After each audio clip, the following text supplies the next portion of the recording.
Welcome to The Romantic Side of Suspense with Sarah Hemmerker. In each episode, she'll talk with your favorite romantic suspense authors. They will take you behind the scenes of the writing process, giving excerpts from their writing, and share stories about their writing life. Hidden Ranch Peril by Michelle Aleckson. The key to solving a kidnapping lies buried in her past. After witnessing her aunt's abduction, veterinarian Talia Knowles will do anything to find her, even as the kidnappers set their sights on her. But missing memories from her past might hold answers she didn't know she had. And relying on neighboring ranch hand and ex-Marine Noah Landers could be the key to finding her aunt and discovering the culprit's true motives. Hi, and welcome to this episode of The Romantic Side of Suspense. I'm your host, Sarah Hemmerker, and I'm so glad you joined me. Today, I have Michelle Aleckson. She's a romantic suspense writer, and her newest book is Hidden Ranch Peril. So welcome to my show, Michelle. Yeah, thank you. Thanks for having me, Sarah. Now, is Hidden Ranch Peril, is that your first book, or have you written others? I have written others. They were mostly contemporary romances. Okay. This is my first romantic suspense, and especially the first one with love-inspired suspense. So, what made you cross over to the more exciting romantic suspense writers as opposed to straight romance? Nothing wrong with romance. I love a good romance, but I do love writing, obviously, romantic suspense. Mm-hmm. Well, I love different genres in the romance, but they always have to have romance in them. And so when I was trying to start getting published, love-inspired suspense and love-inspired are one of the few lines that will really take a chance on new writers that don't have an agent or anything like that. And they had an author search. And I just thought, what the hey, I'm going to give this a try. And and I really enjoyed it. And the funny thing was I got, so if you've never done anything like this, you kind of submit an idea for a story. And if they like it, they're like, okay, tell us more. And so they did. So I sent kind of a synopsis and a first chapter, and they liked that enough to ask for a full manuscript. And I did that, but there were some things they wanted to change about it before it really fit their line. And in the meantime, I got another contract with another publisher, and that was for a contemporary romance. And it was set in our hometown of our home state of Minnesota. So I had to put everything for this romantic suspense thing on hold to really focus on some contract obligations I had for the other one. So it was really kind of nice to get back to it, and I've really enjoyed it. Yeah, great. So I'm guessing that where does this take place? How do you find your settings for the romantic suspense? So for this book, this takes place in Idaho, and my family is from there. And Okay. I never lived there growing up, but my grandparents were there, and I have lots of uncles and aunts and cousins. But then after I got married, my husband and I did move out to Idaho for about 4 years. And we didn't have a lot. We were kind of starting. We were just newlyweds and new parents. And we would often take rides out into the hills of the Owyhee Mountains where we lived. And that setting for this book. And when I was trying to think of a place that was just an interesting setting, we loved looking for wild horses when we were out there. So that kind of sparked the idea for this book. There is an equine veterinarian, and she loves the wild horses out in that area. And Hidden Ranch Peril was born. Yeah. Yeah, I love how sometimes settings can spur our, our stories or just ideas. Like one of my first love inspired suspense was an article I read that just was like, oh, I wonder if this happened, you change it. And then my second one, which is out this year, I don't even remember where the idea came from. But it was kind of a cold case, and she's a podcaster, and it's about looking for a missing person. So I've always been fascinated with those missing person kind of things. There's just so much that could. Why did they leave? Who are they? Why aren't they contacting their parents? Are they dead? Are they alive? I don't know. There's so many great questions. Yeah. So are you working on more romantic suspense then? Yes, I've been working with my editor to try to come up with a secret baby story that Okay. she'll be interested in. And that one is I took a secondary character from Hidden Ranch Peril and I wanted to know their story more. So the Hidden Ranch Peril definitely sparked by setting and this one is probably a little more sparked by the character. Like, okay, what's the secondary character story? So Right. They Love Inspired. If my listeners don't know, Love Inspired and Love Inspired Suspense love secret babies. they do. Secret marriages. I had a secret marriage in my first one. Oh, fun. Yeah. That was fun. But so what do you enjoy? So are you still writing just straight romance, contemporary romance? I'm writing both. Yep, I am. Yeah. How does that work? Are you trying to sneak in suspense into your romance books? Come on, tell the truth, Michelle. I do. Actually, I do have suspense elements in my contemporary romances. It just makes it exciting too. I feel like it enhances the romance, the love story. So Right. And so there's just a little more focus on the contemporary romances, on more the relationship side, and on the love inspired suspense, it's more on the external dangers that they're facing. And Right. I really enjoy playing in both worlds, so it's been a good fit for me. Yeah. And it can be challenging because Love Inspired are shorter books than a lot of Yes. trade. And so you really have to shorten the timeline, tighten the writing. Mhm. And I find that is a whole different way to write. So I enjoy writing longer form, trade Yes. books as well. So you can, but it is fun to kind of pack it all in and have that Right. explosion of suspense and romance too. So Mhm. the romance I find is even trickier. My editor's always like, okay, you need a little more romance. I'm like, oh my goodness. I have the opposite problem. I keep hearing you need a little more suspense. That's it, Michelle. We have hit upon it. I'll write the suspense, you write the romance. We'll be a Right. No, it's Awesome. I love it. well, I think that was what I was most worried about, was making sure I had enough suspense. So I kind of over focused on that. And now I'm like, Right. okay, I know I need to. Oh yeah, but don't you know what's going on in their brains? Right. No, I have to tell the reader, clue them in. So what has been the most challenging part of your writing journey overall? Oh goodness. Well, I'm a procrastinator by nature. So sometimes just trying to juggle it all. I am a wife and I have 4 kids. And up until this school year, we did at least some part-time homeschooling Hmm. with the kiddos. So now I'm always trying to juggle. And this year has been a little bit easier, but I have contract deadlines, which also helps. And but yeah, just trying to fit it all in, like trying to find the writing time, but trying to focus on my family as my oldest is going to be graduating next year, so he's a junior this year, and it just comes up so fast, and you're realizing, oh my goodness, they're growing and they're leaving me soon. So Yeah. that balance in both your family life and your writing life, that's probably been the biggest challenge.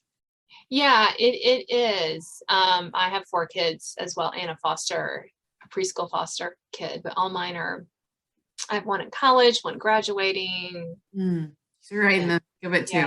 Yeah, and the other teenage boys who are a whole nother although 2 are girls and then 2 boys. They're a whole other kettle of fish. Right. We love them, but yeah.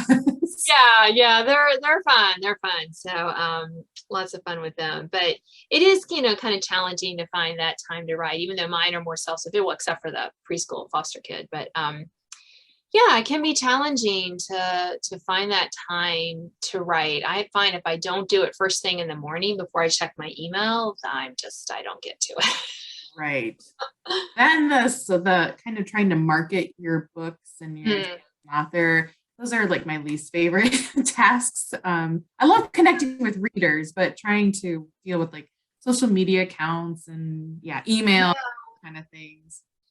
Yeah, I find that I finally, just like on Wednesdays, that's my social media day. So every Wednesday I upload the ones if you have an author page on Facebook, you can schedule. Okay.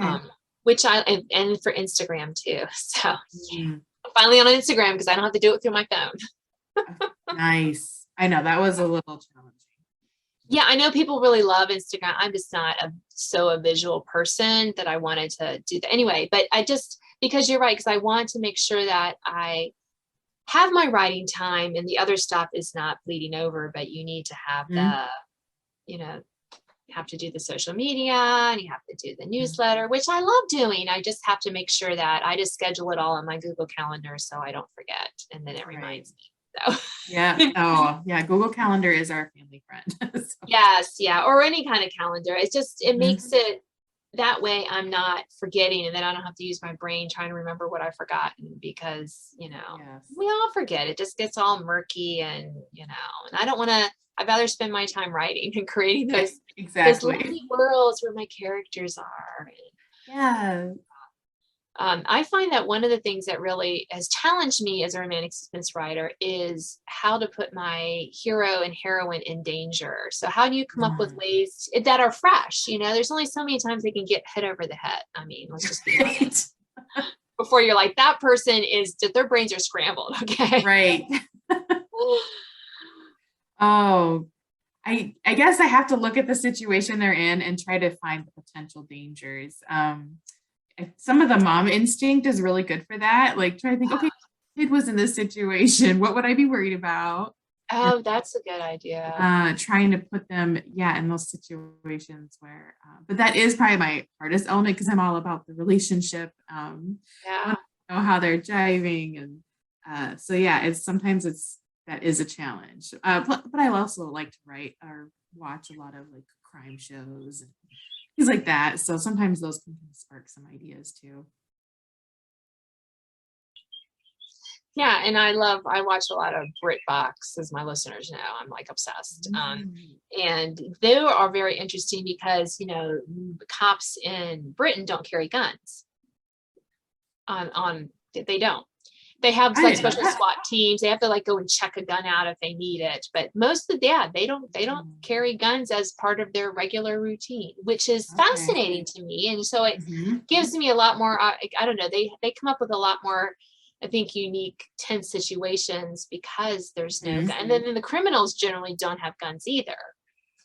There's some, but there's not a lot of that kind of, so I've always found that interesting to try to, so I watch them. I'm always taking this, that's a good idea.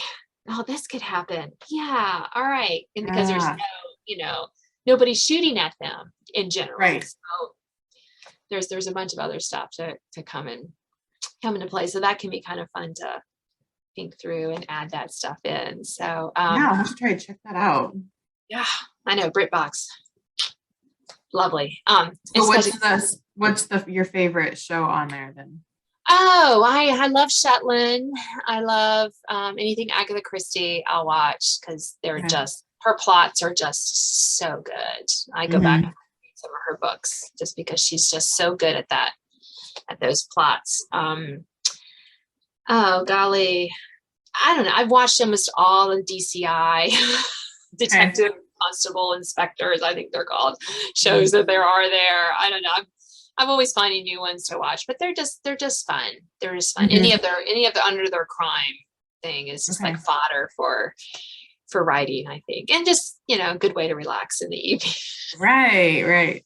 After all those kids are doing whatever those teenagers do and little ones in bed. So anyway, well, do you have anything else you want to add about Hidden Ranch Peril? Because we're almost out of time, Michelle. Well, no, I mean, it's a heroine and who's just watched her aunt be kidnapped in the spurt. And so it's kind of sets her on a story of discovery, with a hero that actually knew her. So they've got a past that she's not remembering. So, it was really fun to write, and being my very first Love Inspired Suspense, it has a special place for me, and I hope readers will enjoy it. I'm sure they will. So thank you so much for being on my show. No, thank you so much for having me. It was fun.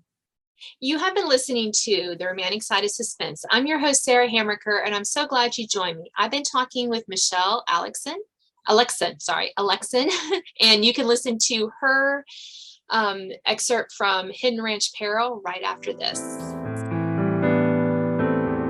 Now an excerpt from Hidden Ranch Peril by Michelle Aleckson.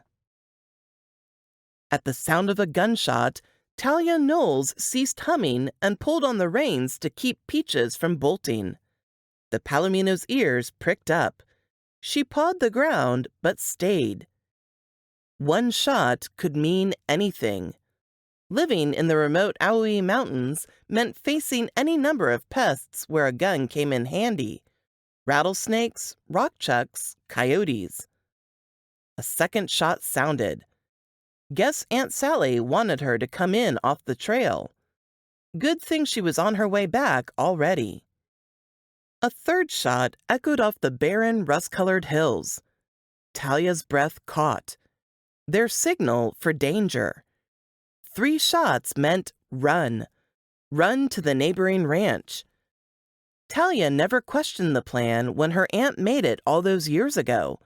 But now all she had were questions. How was she supposed to leave the only family she had left in the world? What danger was she running from? How would her aunt face it alone? No, she couldn't do it. She couldn't run away without knowing. She wasn't a child anymore. She might be able to help. Let's go see what's going on, girl, but we have to be quiet. Aunt Sally will be ticked off that we're not sticking to the plan. Talia nudged the mare's ribs. The saddle creaked as she braced her legs, and they were off. A hard gallop until they reached the crest of the hill. Talia slowed the mare with another tug on the reins and dismounted. Her boots kicked up dust as she skirted the sagebrush and led Peaches to a rock outcropping uphill from the Mustang Sally Ranch house and barns. She yanked her birdwatching binoculars from the saddlebag and crept behind the rocks. The chilly October air whistled through the peaks of stone and sent a shiver down Talia's back despite the thick flannel shirt and puffer vest she wore. 2 unfamiliar black SUVs blocked the long driveway and entrance to the ranch. Way too shiny to be anyone from around here. Those were city vehicles. And 2 of them? Who had invaded their quiet valley in the Idaho Owyhees? Aunt Sally stood on the porch in her dusty jeans and barn jacket, that stubborn, unreadable face under her old cowgirl hat and her rifle in her hands. Her voice carried on the wind. I told you, the girl isn't here.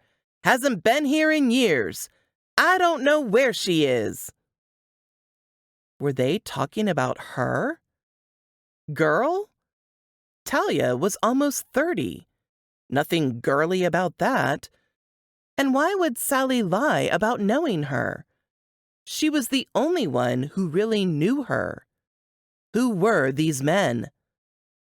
The deeper voice of the man facing away from Talia was impossible to catch. Sally cocked the gun. Go on now. She's not here, and I'm not afraid to use this. She pointed it at one of the men. As 5 others rushed at her, she fired her weapon. One of the men tackled her and wrenched the gun away.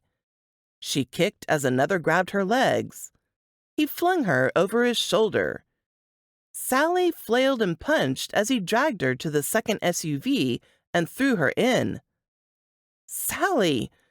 Talia had to help her. She dropped the binoculars, pitched her boot in the stirrups, and then froze. How was she supposed to fight off 6 men? Aunt Sally wanted her to run to the Jordan Creek Ranch. That's why she fired off the 3 shots. Yet, how could she leave her? Her aunt's voice rang in her mind.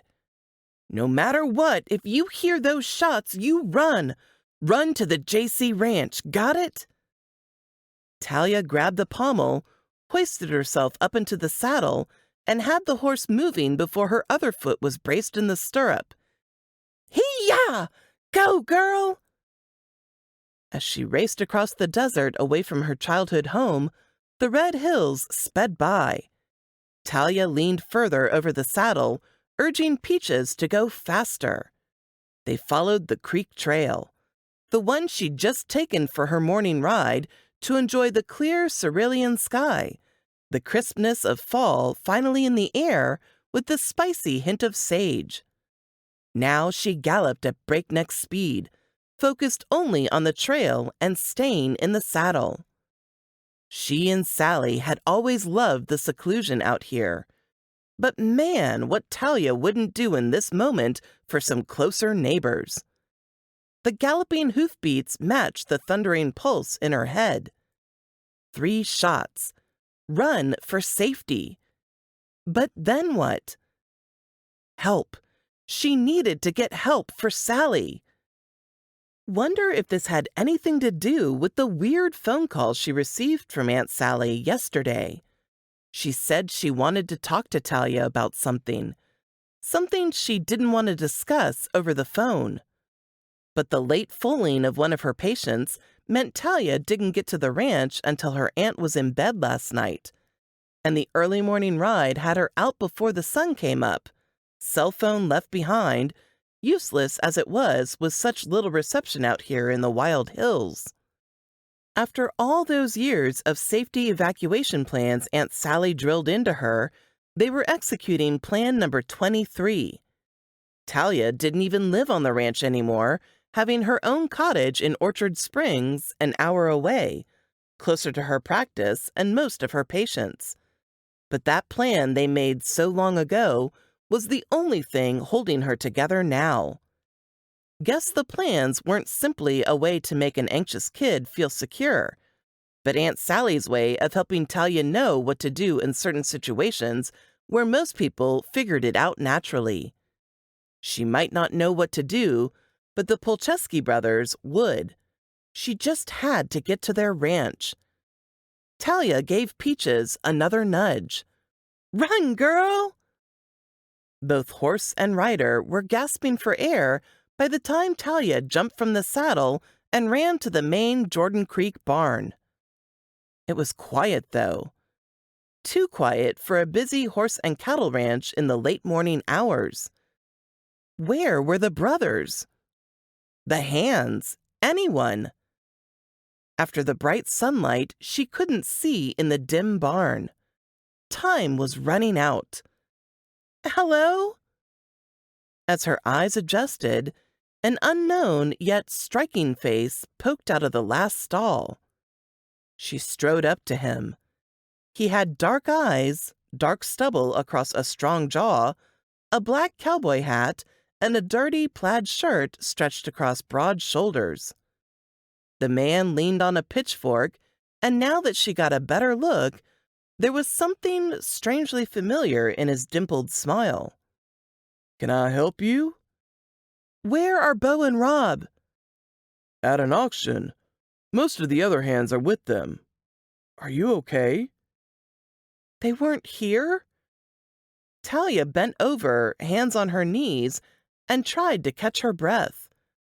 All that, and only some stranger here to help Sally? She stood, hands on her mouth, and paced. Think, where was the closest help? "Ma'am?" "It's not ma'am, it's Talia. And yes, I need help." The last word escaped as more of a squeak. "Talia? Talia Knowles?" She stopped and looked again. "Yes, I'm Talia Knowles. Who are you?" "I'm Noah Landers. I've been looking for you for the last 7 months." Thanks for listening to The Romantic Side of Suspense with Sarah Hammerker. If you enjoyed this episode, please leave a review. You can sign up to receive notifications of upcoming podcasts and listen to previous editions at sarahhammerkerfiction.com.